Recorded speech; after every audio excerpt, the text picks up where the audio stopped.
145점.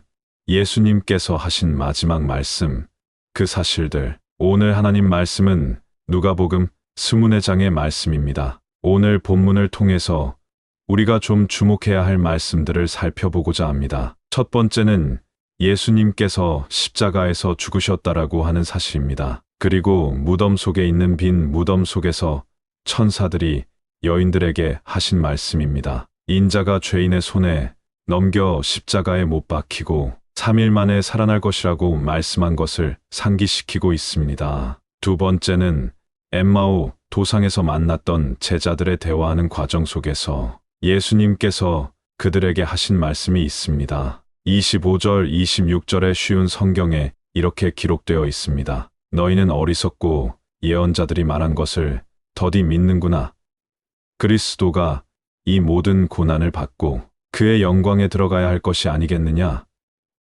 이렇게 말씀을 하셨습니다. 그러니까 예수님께서 죽으셨다가 제자들에게 말씀하신 확정적인 말씀, 그게 뭐냐면 왜 믿음이 없느냐? 예언자들이 말한 그대로 내가 고난을 받고 3일 만에 다시 살아난 것이 아니냐? 이 말씀을 확증을 하시면서 제자들에게 나타나셔서 39절에 내 손과 발을 보아라, 바로 나다. 나를 만져 보아라.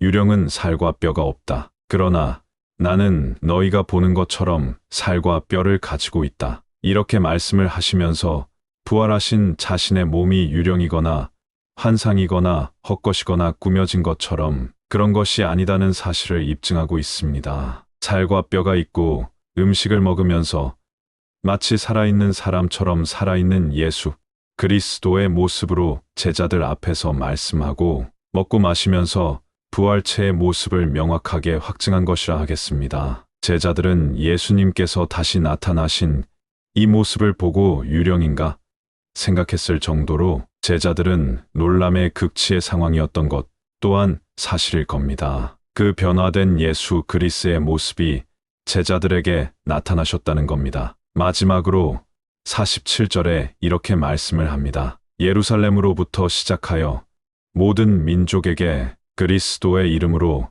죄를 용서받는 회개가 전파되어야 할 것이다. 너희는 이 일의 증인이다. 이렇게 말씀을 하시고 있습니다. 예루살렘에서 일어난 십자가의 사건과 부활 사건을 통해서 예수님의 이름으로 죄 용서받는 회개의 역사가 모든 민족에게 임할 것인데 그것이 너희 제자들을 통해서 이루어질 것이다. 너희는 이 일의 증인이다. 이렇게 말씀을 하고 있는 것입니다. 제자들이 예수 그리스도의 부활체의 모습을 직접 보고 전에 하신 예수님의 말씀을 통해서 다시 확증함으로써 제자들은 새로운 사명을 깨닫게 되었다는 것입니다. 그러자 제자들은 예루살렘에 머물면서 기도했습니다. 성령의 능력이 임하기를 기도했습니다. 그리고는 제자들이 보는 앞에서 예수 그리스도께서는 하늘로 승천을 하셨습니다. 그러면서 마지막으로 하신 말씀이 너희들이 본 대로 내가 올 것이다. 이렇게 말씀을 하시고 있습니다. 복음,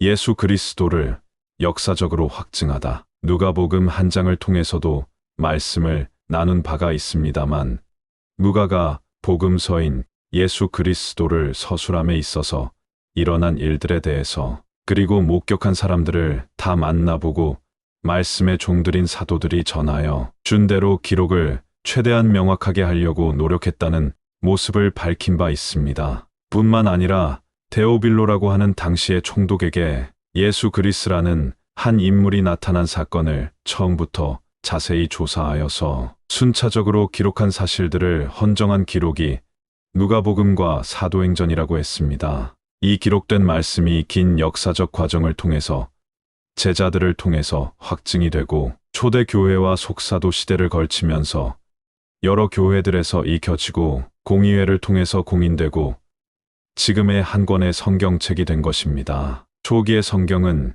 양피지나 파피루스의 두루마리 성경으로 기록되었으며 1205년 파리대 교수이며 영국 캔터베리 대주교였던 스티븐 랭투가 신약의 장절을 제안하였고 추후인 1500년 인쇄업자인 로버트 에스젠이 신약 성경의 장절을 구분한 그리스어와 라틴어로 인쇄본으로 출판하여 지금과 같이 재본된 코덱스의 성경책이 되었습니다. 기독교적 가치의 원천인 성경, 누가복음 1장부터 스문의 장까지의 내용을 살펴보면 어떤 역사가처럼 과장되지 않고 절제된 모습으로 기록된 것을 볼 수 있습니다. 예를 들면 예수님의 십자가의 사건이 그렇습니다. 그 사건을 누가는 역사적 사실들을 아주 간결하게 기록하고 있는 반면 다른 복음서들은 좀 더 자세하게, 좀 리얼하게, 세밀하게 기록되어져 있습니다. 우리가 누가복음 스문의 장을 마무리하는 이 시점에서 성경의 전체적인 내용이기도 하고 기독교의 진리의 문제이기도 하고 한편으론 지금 우리가 살아가는 기독교 가치의 문제이기도 합니다. 성경이 과연 무엇인가?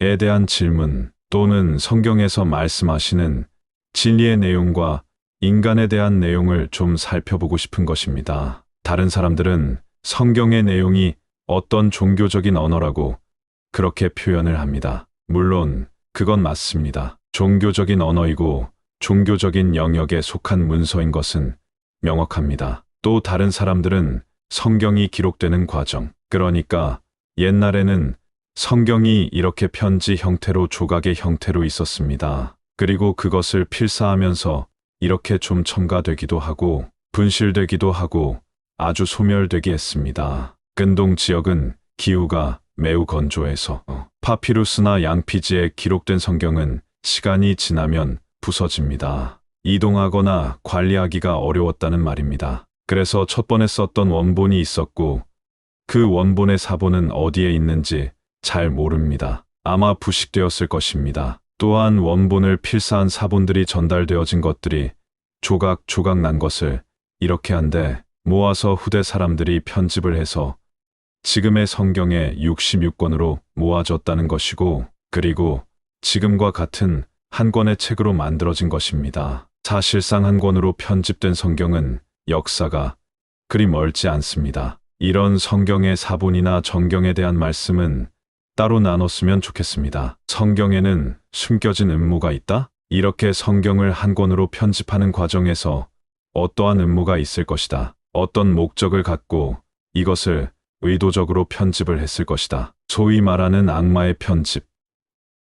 뭐 그런 표현을 할 수 있겠습니다. 그래서 성경이 사도들의 권위를 강화하거나 교회의 권위를 좀 극대화하기 위해서 의도적으로 일정한 단어들을 이렇게 조작했을 것이다. 그렇게 해서 성경의 음모를 주장하는 경우들도 있습니다. 또 어떤 사람들은 성경 자체가 이건 허구다. 이렇게 말합니다. 기적이나 병고침이나 여러 가지의 사건들이나 혹은 예수님께서 하늘로 올라가셨다고 했는데 그럼 하늘로 올라간 게 어디로 올라갔냐? 이런 의문점들이 생길 수도 있겠습니다. 합리적으로 이성적으로 납득 가능한 답변을 얻고자 하는 일련의 노력이겠습니다. 요즘 유튜브에 있는 그런 내용 중에 하나가 뭐냐면 지구는 감옥이다. 그렇게 표현하기도 합니다. 그러니까 지구가 이건 지옥이다. 그래서 인간들이 벌 받는 장소다. 지구에 인간이 행복하게 사는 게 아니라 인생이란 게 다른 게 아니고 이 지구라는 지옥의 감옥이라는 겁니다. 그래서 이 땅에 있는 많은 사람들이 고통하고 신음하고 정말 지옥의 구덩이에서 살고 있는 것이라고 합니다. 세상 살기가 얼마나 힘들면 그렇게 말하겠습니까? 불교에서 말하는 생로병사의 고통의 장소라는 거겠습니다. 이만큼 한 생을 살아간다는 것은 정말 만만치 않은 것인 것은 분명해 보입니다. 또 어떤 경우는 좀 유사과학적 접근이기도 합니다. UFO 같은 경우들을 예를 들면서 이확인 물체들이 많다. 그건 뭐냐? 지구인보다 더 월등한 지능을 가진 과학 문명을 가진 외계 생명체들이 암묵적으로 조종하는 거다. 영향을 미치는 거다. 달에도 우주의 어떤 행성에도 지구인보다 더 고도로 발달된 문명들이 있다. 이런저런 사진까지 찍어놔서 그게 조작된 건지 어떤 건지는 알 수 없으나 어쨌든 그러한 허황된 듯한 이야기들이 많이 있습니다. 마치 수메르 문명을